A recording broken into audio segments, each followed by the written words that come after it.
Hi, I'm Jeff Furlot, and welcome back to our channel, Being Human.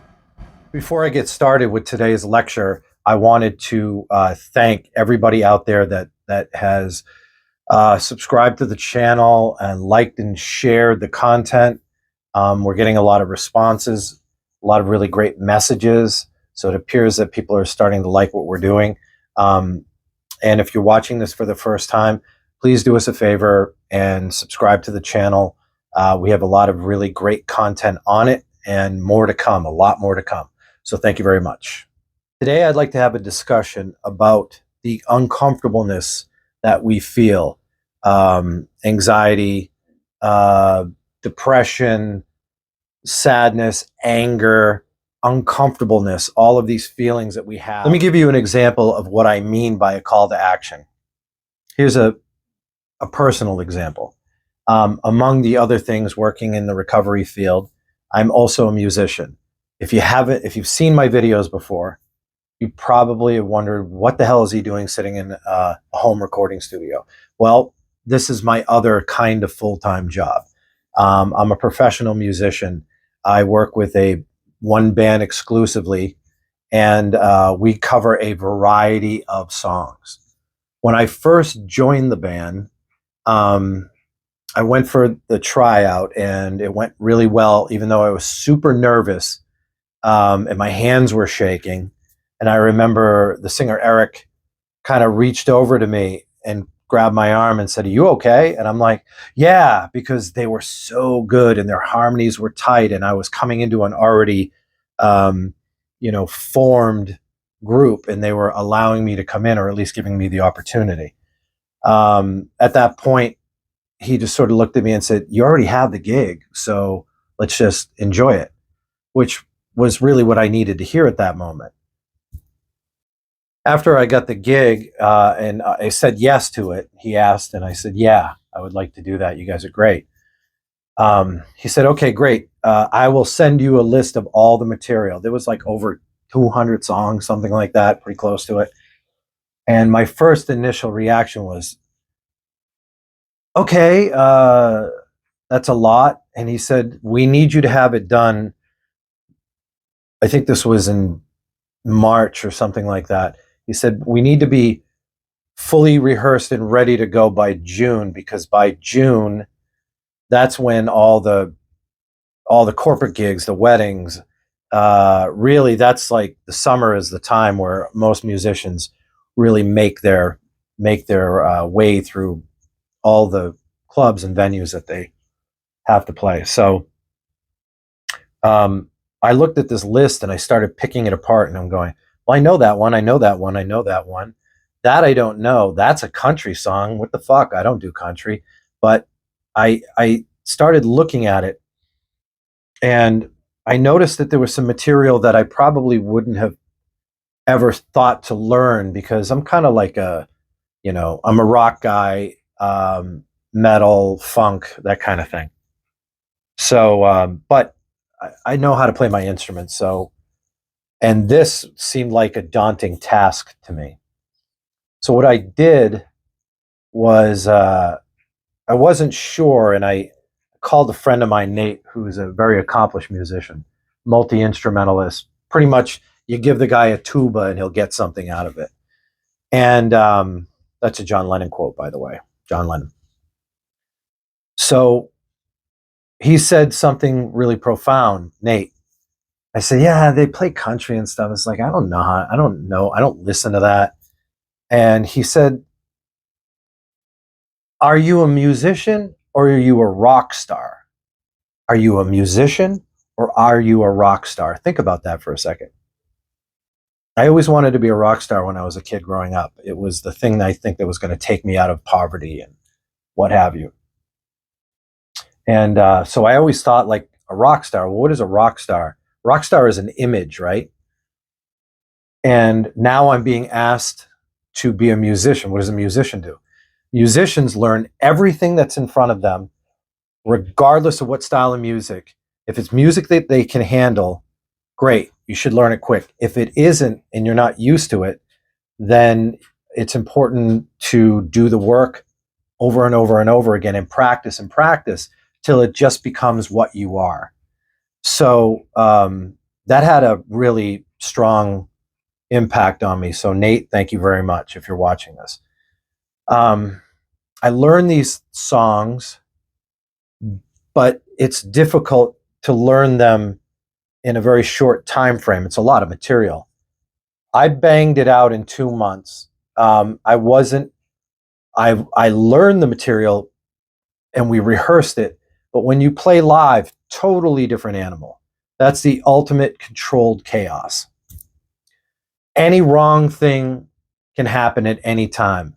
Drummer misses the beat, guitar player plays a bad note, bass player loses the groove, and it can fall and crumble, or you can step past it and come back on the one. Musicians know what that means, coming back on the one.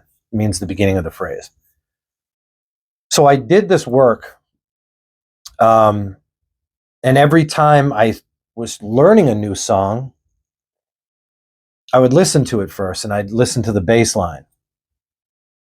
And some of them I was like, oh, okay, I can do that. Oh, we play it in a different key, not the original key, so now I got to pitch it down or pitch it up, depending on who in the band is singing. And I had to make these musical adjustments because that's what musicians do. Rock stars don't give a fuck. They just don't. Unless they take their instrument seriously and they just happen to be a rock star, but you know what I'm talking about. They're just whatever. So I had to do the work. I learned the material. And every time I came up to a part that was difficult, I had to break it down. Somebody once said to me, if you feel like you've bitten off more than you can chew, then chew slower. What I mean by that is that don't try and play the whole song. Now, by the way, this musical metaphor, this is really speaking towards life, okay? If it's difficult, take your time with it. Do one part at a time. Song has an intro, verse, pre-chorus, chorus, bridges, solo, out. That's standard Western music. So when you're learning pop songs or country songs or rock songs or anything, there's a structure to it. And when it seems daunting, you're like, I can't learn all of this all at once. Well, no one's asking you to. Take your time with things. I think you're going to find that super important.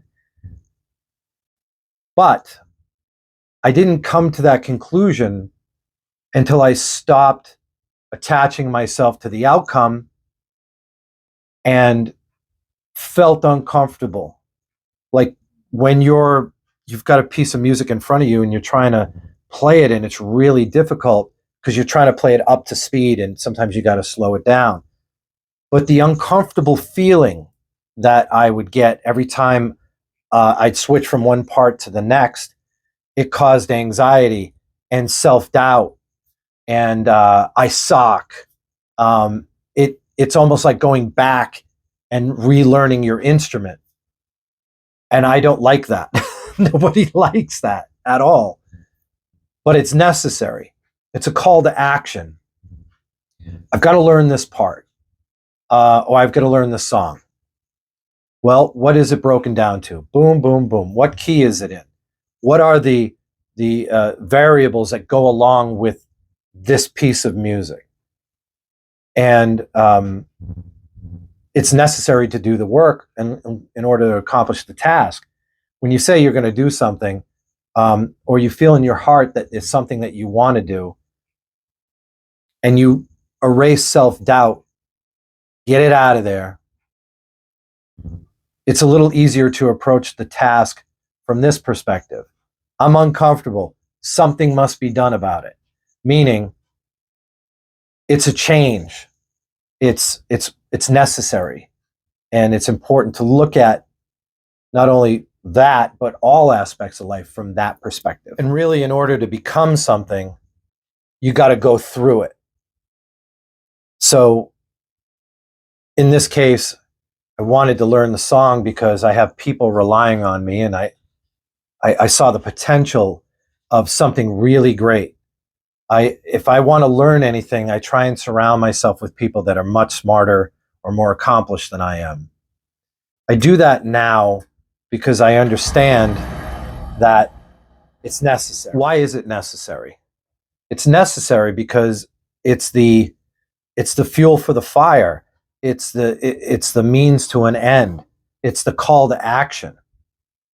If you're going to accomplish any task or change considerably every aspect of your life, then you need to answer the call. Usually starts right here. This is really this is what I like to call your wise mind. This right here.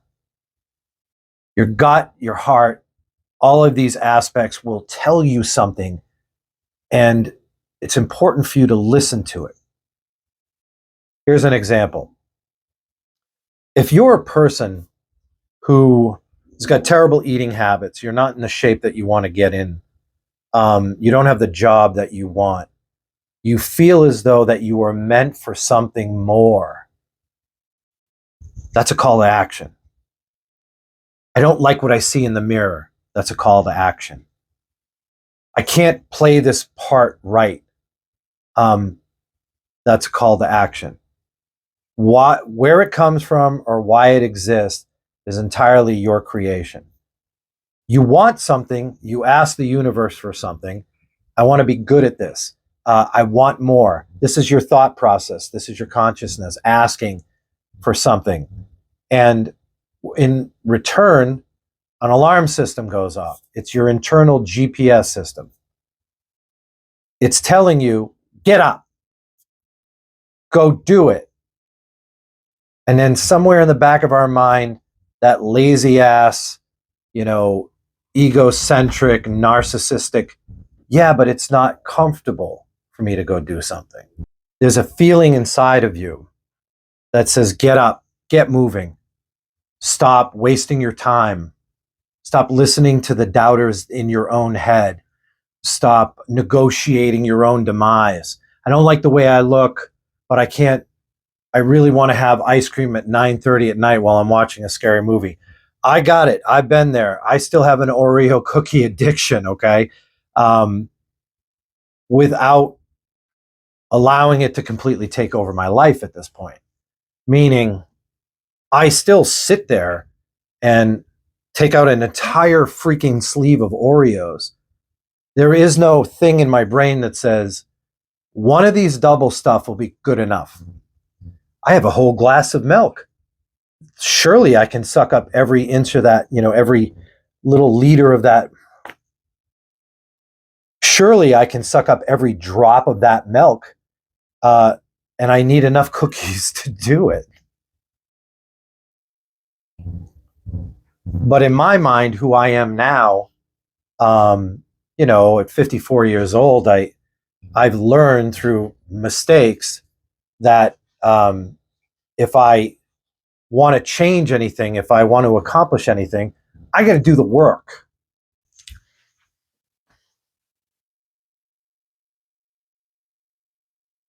It takes a lot of energy to make yourself do something when you know that you don't want to do it. I like to go to the gym after work. So I'm at work, say it's a heavy day, there's a lot of stuff going on, dealt with some heavy issues. And it comes close to quitting time, and I'm sitting there in my office and I close up my laptop, and that part of me in my brain that wants to keep me weak, sick, lazy, all of these, things that I don't like about myself that still exist in there. I have to learn how to say, shut up, stop listening to that. And you have a choice. You get in your car and the gym is on the way home. There are some days where it's really cold out. We live in the Northeast and it's been a long day, and I go out there and I'm like, I start compromising with or negotiating my own laziness. Yeah, it's really cold out, and there's a new series that I want to binge on Netflix. So the quicker I get home, the quicker I can start my night of sloth, so to speak. So there's a moment where I have a choice to veer left and go home, or keep going straight and take a right and go to the gym for an hour, hour and a half, however long it takes. And so I have that conversation, but usually the wiser mind in me wins. If you experience this kind of internal dialogue, then maybe it's good that you're watching this.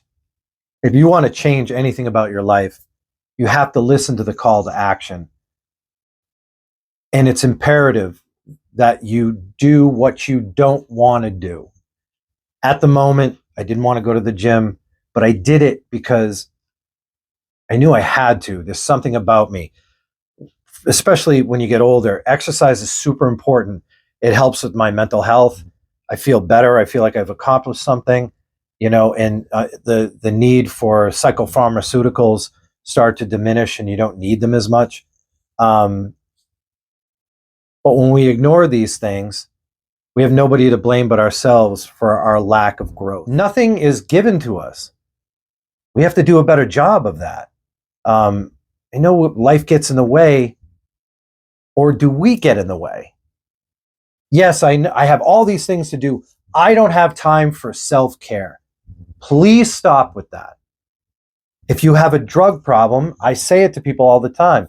Don't do drugs. Well, it's not that easy, Jeff, and that's why you fail.